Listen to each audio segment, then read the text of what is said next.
TK xin chào các bạn quay trở lại với chương trình học Anh ngữ với chúng tôi, Study English with us. Hôm nay là bài số 4 trong loạt bài giao tiếp ngắn mỗi ngày. Và chủ đề của chúng ta là con cái của bạn đã quay trở lại trường học chưa? Did your children go back to school? Con của bạn đã quay trở lại trường học hay chưa? Did your children go back to school? Mẫu đối thoại ngày hôm nay là giữa hai người bạn, họ gặp nhau và hỏi thăm về con cái của nhau. Hi there, the new school year has started. Hi là xin chào, ở đây mình có hi there, chữ there là ở đó. Thì trong văn nói của mình hay nói xin chào đàn ấy, chào bạn. Khi mà chúng ta giao tiếp trong cách nói thân mật hoặc là không có trang trọng, chúng ta có thể nói là hi there, xin chào đàn ấy, chào bạn.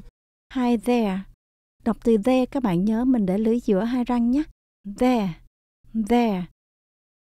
The new school year has started. Mình có new school year ở đây, từ cuối cùng là từ year là năm. Năm học mới đã bắt đầu. The new school year has started. So, did your children go back to Hồ Chí Minh City? Vậy thì các con của bạn đã quay lại thành phố Hồ Chí Minh rồi phải không? Ở đây vì người bạn đang sống ở dưới tỉnh, không phải sống ngay thành phố, cho nên vào những ngày hè thì con của họ về quê và dành thời gian với gia đình, nhưng mà khi đi học trở lại thì các con quay trở lại thành phố để học các bạn nhé. So did your children go back là quay trở lại, go back to Hồ Chí Minh City. Mình có từ go là đi, back là quay trở lại. Khi đọc từ back, mình nhớ tận cùng có chữ K, back, back, go back, go back. So, did your children go back to Hồ Chí Minh City? Yes, they did. Chúng nó đã quay trở lại rồi. My son already finished his studies. Con trai của tôi, already là rồi, finished là hoàn thành, his studies. Con trai của tôi đã học xong rồi. My son already finished his studies. Ở trong từ finish là hoàn thành hoặc là kết thúc. Chúng ta nhớ mình nhấn âm đầu tiên. Mình đọc là phi, mình lên cao nhé. Phi, âm số 2 mình xuống thấp giọng lại, nish. Từng cùng có S chúng ta đọc cong lưỡi. Mình không được đọc là finish. Các bạn nghe âm S mà có âm gió là đã sai rồi nha. Phải là nish, nish, finish, finish. Từ này rất là nhiều bạn đọc là finish. Mình đọc như vậy là mình đã nhấn sai. Chữ phí phải cao hơn chữ nish. Finish, finish. Sau đó chúng ta thêm ed ở thì quá khứ. Ed chỗ này mình đọc là âm t, đọc là finished, finished. My son already finished his studies. Việc học của anh ấy, his studies. And he has a job now. Và bây giờ nó đã có việc làm rồi. Chúng ta có now là cụm từ chỉ thời gian, mình có thể để ở cuối cùng. Hoặc là mình đổi lại là and he now has a job. Và nó bây giờ đã có việc làm. Cả hai đều được luôn các bạn nhé. And he now has a job. And he has a job now. And my daughter is still in high school. Và con gái của tôi is still thì vẫn còn. Từ still là vẫn còn. In high school là đang học. High school là trường cấp 3. Thì khi có một bài học nói về các lớp học ở trong hệ thống giáo dục, từ mẫu giáo cho lên tới học đại học hoặc là cao hơn. Nên nếu mà các bạn nào chưa nắm về cái hệ thống đó thì chúng ta có thể xem bài về education, về giáo dục các bạn nha. And my daughter is still in high school. I put a lot of hopes in her. I put là tôi để hoặc là tôi đặt. A lot of là nhiều. Hopes là hy vọng. In her, ở trong con gái của mình. I put a lot of hopes in her. Một số bạn sẽ hỏi rằng từ put là để, chúng ta có thể đổi qua động từ khác hay không? Thì được các bạn nhé. Thay vì mình dùng I put, mình có thể đổi qua là I have, tôi có cũng được luôn. I have a lot of hopes in her. Giống với lại là I put a lot of hopes in her. What does she want to become? Cô ấy muốn sau này làm nghề gì vậy? Become là trở thành. Cô ấy muốn sau này trở thành một người như thế nào? Một người làm công việc gì? Một người làm nghề gì? What does she want to become. She wants to become a doctor. Cô ấy muốn trở thành một bác sĩ. She wants to become a doctor. That's great. Tuyệt vậy, tuyệt quá. Thì great có nghĩa là tuyệt vời, vĩ đại. Great. Ở đây mình đọc là âm A. Các bạn đọc là A. A. Mình ráp chữ G và chữ R. Gr, gr. Great. Great. Tận cùng có chữ T. Great. Great. Ở đây là nguyên âm đôi các bạn nhé, mình đọc hơi dài. That's great. That's great. That's great. I wish her all the best. I wish là tôi chúc cho cô ấy. I wish her all, tất cả, the best, những điều tốt nhất. Tôi chúc cô ấy có được những điều tốt nhất. I wish her all the best. Ở trong từ wish mình tận cùng là S và H, các bạn nhớ mình đọc âm sờ, cong lưỡi nhé. I wish her. Từ all là A-L-L, mình đọc âm O. All. The best, tận cùng có S-T. Best. I wish her all the best. That's great. I wish her all the best. Thank you very much. Cảm ơn bạn rất là nhiều. How about your children? Còn các con của bạn thì như thế nào? How about your children? Chúng ta thường học là how about you, còn bạn thì sao? Nhưng mà ở trong đây mình không hỏi how about you vì ở đây hai bạn này đang nói về con cái của nhau. À, còn các con của bạn thì sao? Chứ không phải là còn bạn thì sao các bạn nhé. How about your children? I have two daughters. Tôi có 2 đứa con gái. I have two daughters. The first one is married. Đứa đầu tiên, mình thường học one là số 1 nhưng cũng có thể đại diện cho người hoặc là đồ vật. Mình dịch là đứa đầu tiên. The first one, đứa đầu tiên is married, đã kết hôn rồi. The first one is married. Mình không đọc là married, mình đổi lại là me, từ me cao hơn nhé. Married. The first one is married and has a 2-year-old son. And has là và có a 2-year-old son. Và có một đứa con trai 2 tuổi. Ở đây từ 2-year-old 2 tuổi bổ nghĩa cho từ son. Cho nên sau chữ year mình không có s như là con tôi 2 tuổi thì có chữ s. Nhưng mà đây là bổ nghĩa cho chữ son thì chúng ta không có chữ s các bạn nha. Thay vào đó chúng ta có một gạch nối giữa chữ year và chữ old. And has a 2-year-old son. Tôi có 2 đứa con gái. Đứa đầu tiên đã kết hôn và có một đứa con trai 2 tuổi. My second daughter, đứa con gái thứ hai, is 25, thì 25 tuổi. And she is a pharmacist. Và cô ấy là một dược sĩ. Chúng ta nhấn âm đầu tiên trong chữ dược sĩ. Pharmacist. Tận cùng có st. Pharmacist.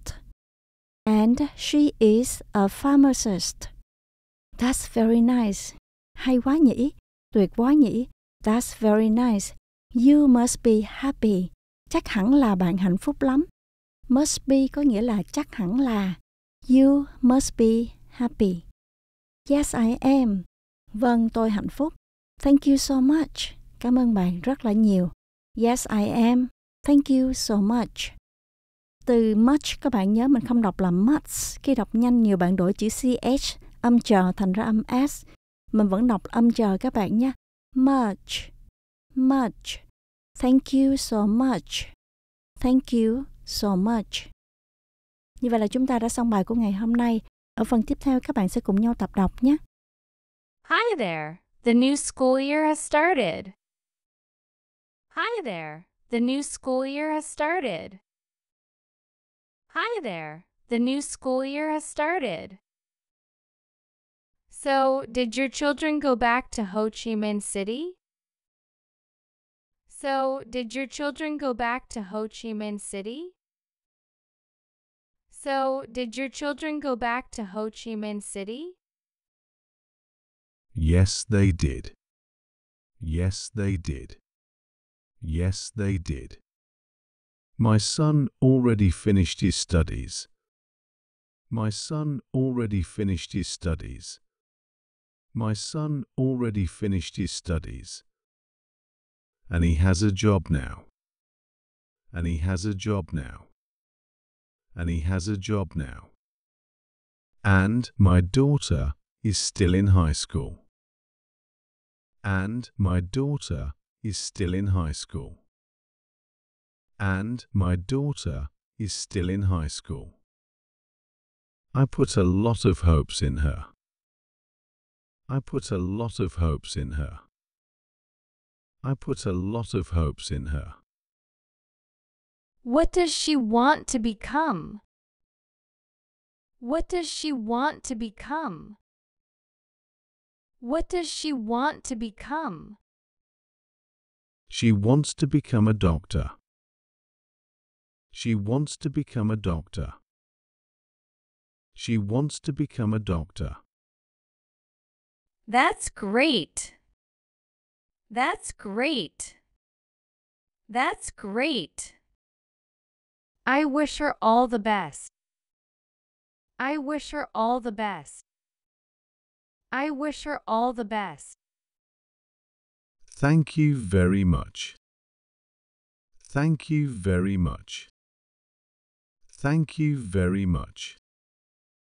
How about your children? How about your children? How about your children? I have 2 daughters.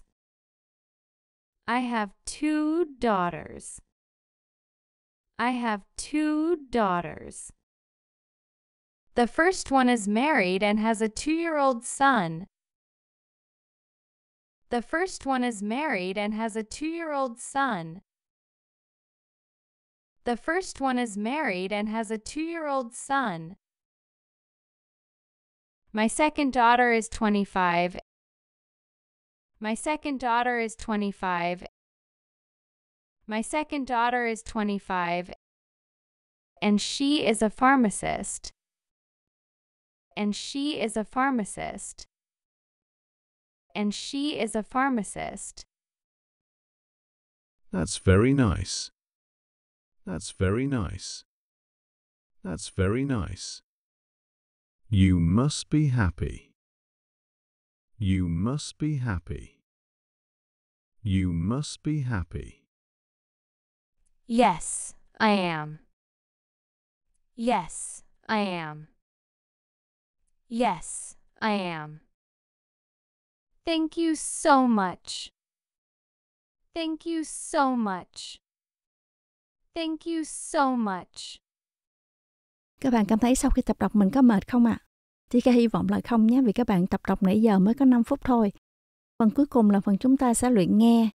Mình sẽ cố gắng nghe cho tới khi nào mà mình nhắm mắt mình hiểu được hết thì chúng ta mới tạm dừng phần nghe lại các bạn nha. Chúng ta cùng nghe thử nè. Hi there. The new school year has started. So, did your children go back to Ho Chi Minh City? Yes, they did. My son already finished his studies, and he has a job now. And my daughter is still in high school. I put a lot of hopes in her. What does she want to become? She wants to become a doctor. That's great. I wish her all the best. Thank you very much. How about your children? I have 2 daughters. The first one is married and has a 2-year-old son. My second daughter is 25 and she is a pharmacist. That's very nice. You must be happy. Yes, I am. Thank you so much. Hi there. The new school year has started. So, did your children go back to Ho Chi Minh City? Yes, they did. My son already finished his studies, and he has a job now. And my daughter is still in high school. I put a lot of hopes in her. What does she want to become? She wants to become a doctor. That's great. I wish her all the best. Thank you very much. How about your children? I have 2 daughters. The first one is married and has a 2-year-old son. My second daughter is 25 and she is a pharmacist. That's very nice. You must be happy. Yes, I am. Thank you so much. Hi there. The new school year has started. So, did your children go back to Ho Chi Minh City? Yes, they did. My son already finished his studies, And he has a job now. And my daughter is still in high school. I put a lot of hopes in her. What does she want to become? She wants to become a doctor. That's great. I wish her all the best. Thank you very much. How about your children? I have 2 daughters. The first one is married and has a 2-year-old son. My second daughter is 25 and she is a pharmacist. That's very nice. You must be happy. Yes, I am. Thank you so much. TK cảm ơn các bạn vì đã học chung với TK ngày hôm nay. TK hy vọng là các bạn sẽ thích bài học này. Vui lòng giúp cho TK bằng cách là mình like và share video này nhé. Cảm ơn các bạn rất là nhiều. TK xin chào và hẹn gặp lại trong những video lần sau. Bye bye!